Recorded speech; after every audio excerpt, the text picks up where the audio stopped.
Hey, welcome to Made for More. My name is Aaron Burke, and I have the honor of hosting this podcast. We bring out new content every single month to help leaders get better, leaders in the church world, the business world, the nonprofit industry. It's awesome to hear the responses every single month, and I love it when teams go through this together. Hopefully, it'll help your team and your staff. And today, as we start kind of a new year, new opportunity to move forward, I'm going to talk to you about keeping the vision alive. You probably have got some great vision for this next year, but it's easy to start vision. It's hard to keep it alive. The Bible tells us in Proverbs 29:18, where there's no vision, people perish. And what I have found is when the vision goes, when it dwindles, people lose heart.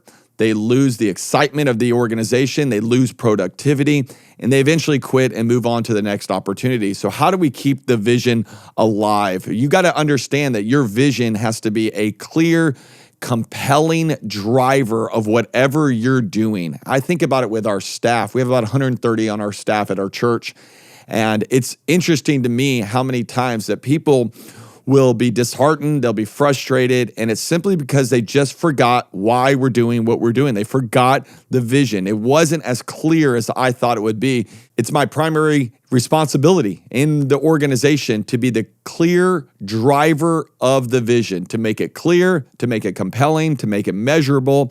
And when this happens, it increases the activity, the productivity, the profitability of whatever you're trying to do. So let's talk about how to keep vision alive. John Maxwell says, vision is the art of seeing what is invisible to others. And this is crucial because where there's vision in the organization, when you see what nobody else sees, it'll transform everything about what y'all are doing and what you're trying to accomplish. I see it all throughout the Bible. When people are seized by a heavenly vision, things happen. Like Gideon, he goes from hiding in a wine press to leading 300 people into victory to overcome thousands of people. How does that happen? He's seized by a vision.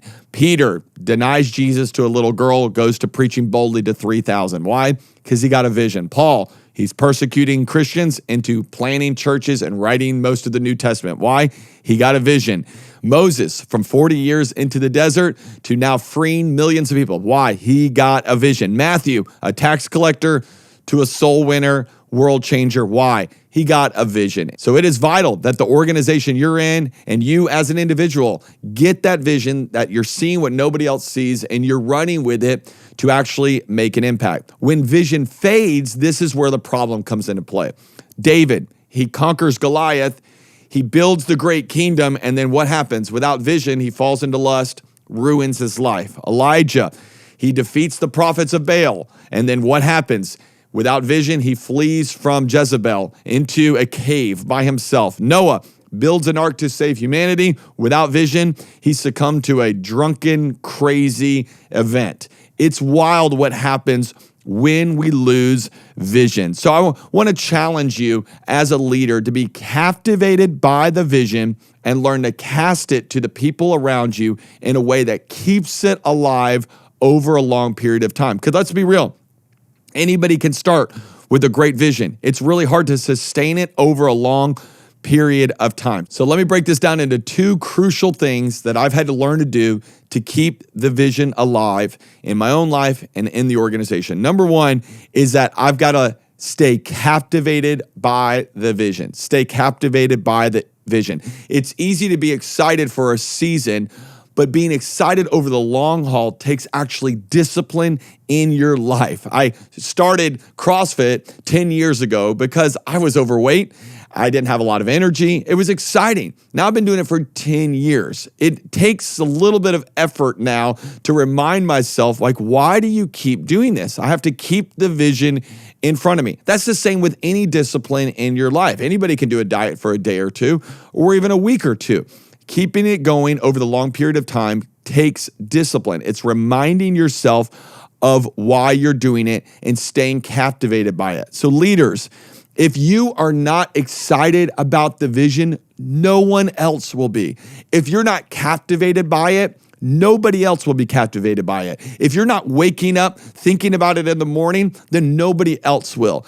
It is our job to be the first to think and dream and plan and strategize about the vision that God has given us. And if you're not feeling it, you've got to press in a little bit harder so that you stay captivated by it, because it'll help lead the organization. It's really, really, really, really important that as a leader, you are self-led and self-motivated when it comes to the vision that God has put in your life. The word remember is mentioned 800 times in the Bible. And the reason why is because as leaders and as Christians and just as humans, we all forget. We have a tendency to forget why we're doing something. So when it is our tendency to forget, we got to remember, no, why did I start this business? Why did I start this hobby? Why did I start this discipline? And I get captivated by it yet again. What is that thing that made you first fall in love with it? Go back to that, because that'll keep the excitement alive in it. I love what Steve Jobs says. He says, if you're working on something exciting that you really care about, you don't have to be pushed. The vision pulls you.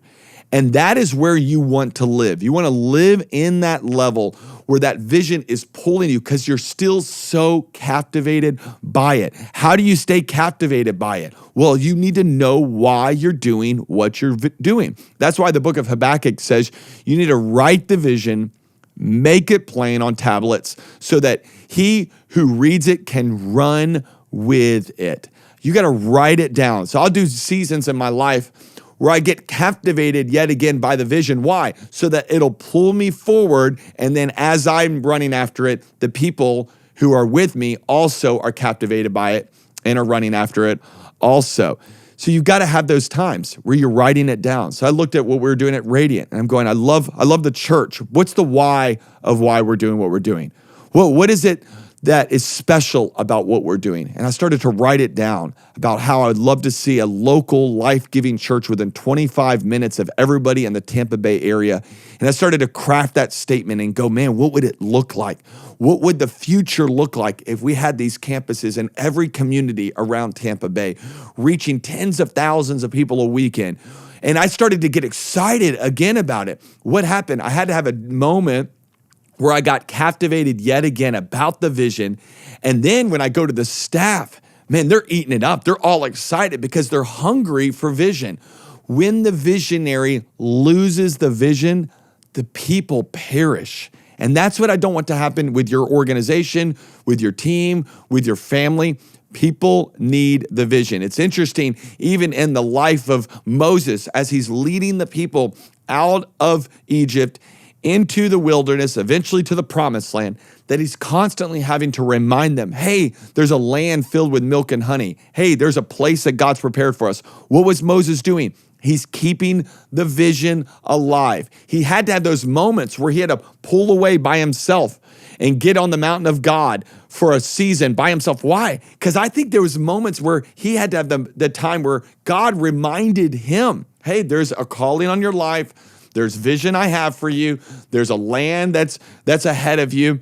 And Moses would go back to the people. It was really funny because he would get out of the mountain of God and he would go down to the people, and the people were all in idolatry and they were wanting to go back to Egypt. And he's like, God, how do I lead these people?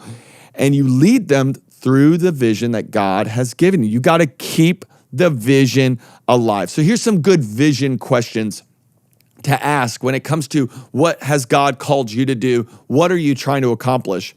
Is the vision compelling? Like if the vision is profitability, I don't know how compelling that is for your staff. Or if the vision is a bottom line, or the vision is even the product, I don't know how compelling that is. You got to have a compelling vision. How is what we're doing impacting the world and making life better for people? It's got to be a compelling vision. Here's your second question. Is the vision still relevant?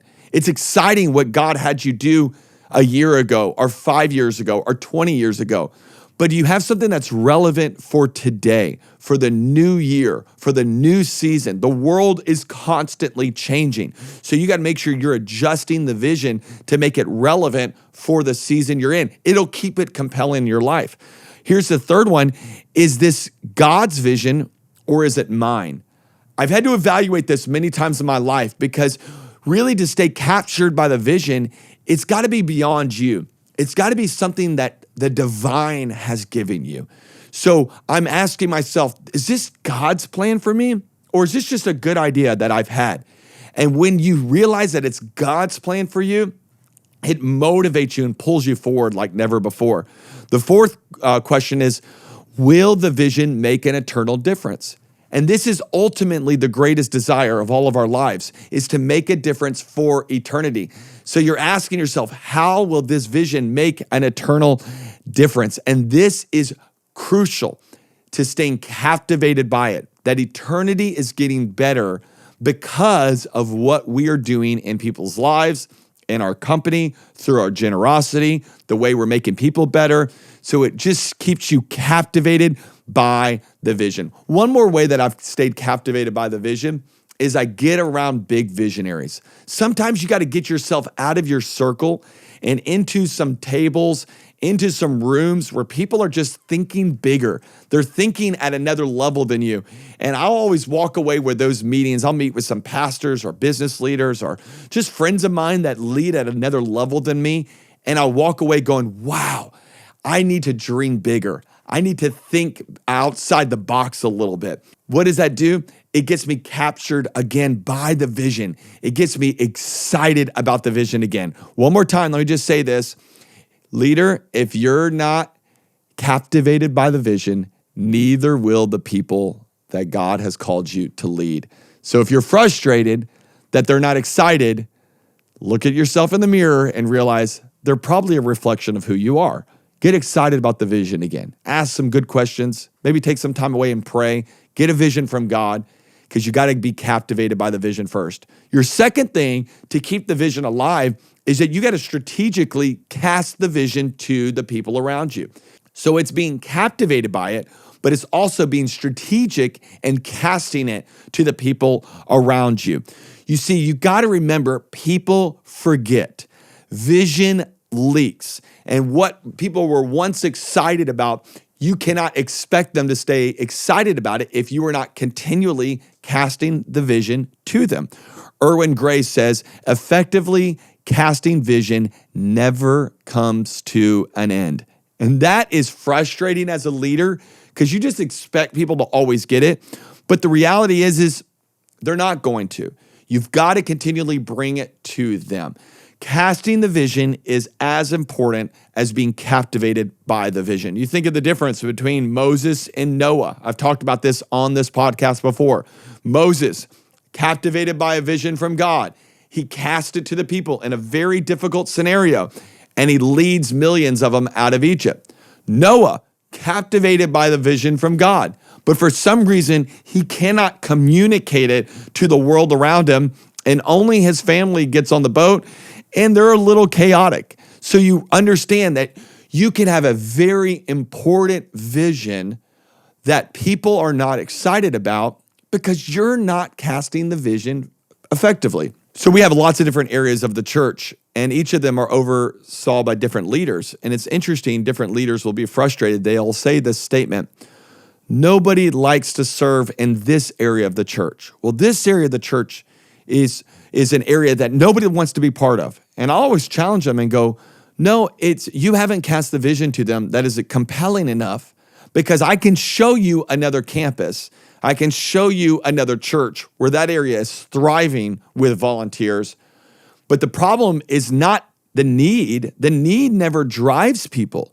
It's the way we cast the vision to the need that drives people. So what we have to do is learn how to effectively cast the vision continually to our teams in a way that compels them to keep the vision in front of them so that they're not distracted by other things that'll lure them away. So let me give you some keys to this that I think will help you. Casting the vision.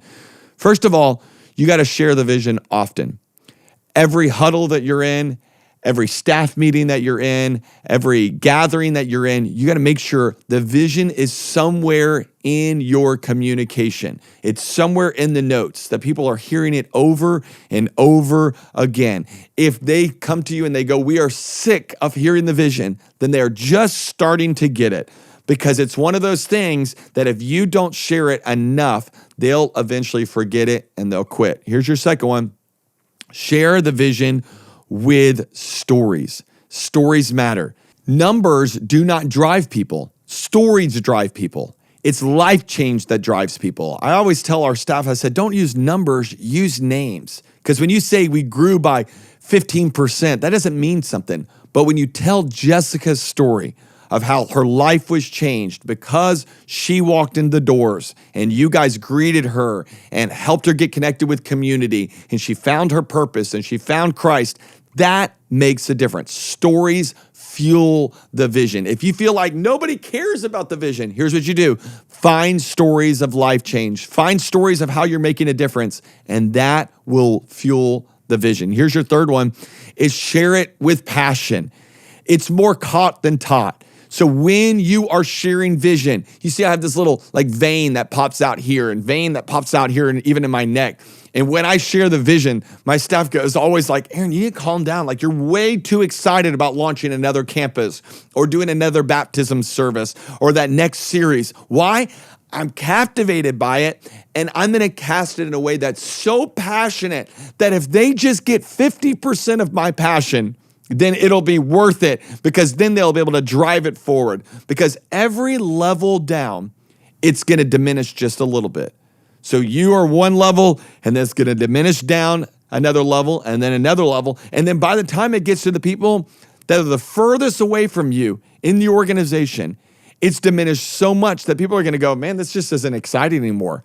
So as a leader, you got to set the bar on what passion looks like. You go, well, I'm just not really kind of that passionate person. No, we've seen you at the football game. I've seen some like grown men with their shirt off, painting their body, going crazy on the Jumbotron. Like I'm going, if you can do that for football, you can be excited about your organization, about what you're rolling out this next quarter, on what you're doing for your staff. So share it with passion. So let me just give you some practical things as we close this out, because it's so much about being captivated by it and also about casting the vision clearly to other people. So how do we rekindle the vision for people on your team? First of all, just create some buy-in. Find ways to sit down with people and go, hey, what is it that we're missing in this organization? People really have buy-in to things that they were able to weigh in on. So if you feel like somebody has lost the vision on your staff,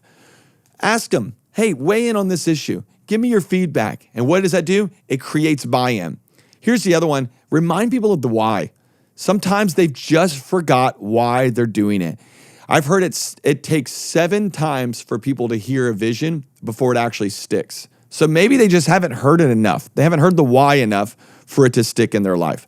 Third one is I've had to remind people of the benefits. There's benefits of the vision. There's benefits of the fact that you're on staff. There's benefits of serving in the church. There's benefits of being on the team. Some people forget those benefits. I have to remind them. Even in our annual reviews, we have to remind people, hey, we just want you to know your health care is covered here on staff. Did you remember that? Like that's a benefit that you have. Hey, you got a paycheck. Hey, you get to actually serve the kingdom of God, and you get actually fill heaven with people's lives. This is a benefit that we have. Remind people of the benefits of whatever you are doing. Give people ownership is another great way of learning how to keep the vision alive in people that have lost vision. Some of them have lost the vision because they're just not an owner in what you're doing. So empower them. People buy into really the leader before they even buy into the vision. So when you sit down with them and you go, I believe in you, I'm going to give you some ownership. They're connected with you and they go, man, if you believe in me, I can believe in this organization, and they'll run with it. Celebrate victories. Everywhere you're at, there better be celebratory things. What does that do? It keeps the vision alive. We're championing the cause. We're celebrating how we're winning. Nobody wants to be part of a losing team. You are on a winning team. You just got to learn how to craft the fact that you are on a winning team and then present it to your team at all time. And here's my last one. This is more of a discipleship principle, especially for those in the church world. But I've had to learn this with my staff, especially so many of our young staff, is when people lose the vision and lose the passion, many times you just got to remind them everything with God takes a long time. Everything takes time. And a lot of the reason people lost the vision is because they thought it would happen immediately in their life. And nothing happens immediate. There is a long process. And you know this because you're a great leader, but the people underneath you don't know it. So sometimes I just have to teach my people, teach my staff, teach my volunteers, hey, everything takes a long time with God. And we're not here to grow a weed or a mushroom that dies out overnight. I mean, it blooms overnight, but it dies out overnight. The fact is, we're here to build an oak tree, something that is planted, that takes decades, sometimes a century of growth before it actually is effective. That is what you're building. Everything takes time. So you just got to remind people, the vision that God has for you is for an appointed time. So wait for it, as the Bible tells us, and it'll come to pass. Let me encourage you. There's a vision from God for your life, for your organization. Get captured by it and strategically cast it to your team, and do it often. And that will help keep the vision alive.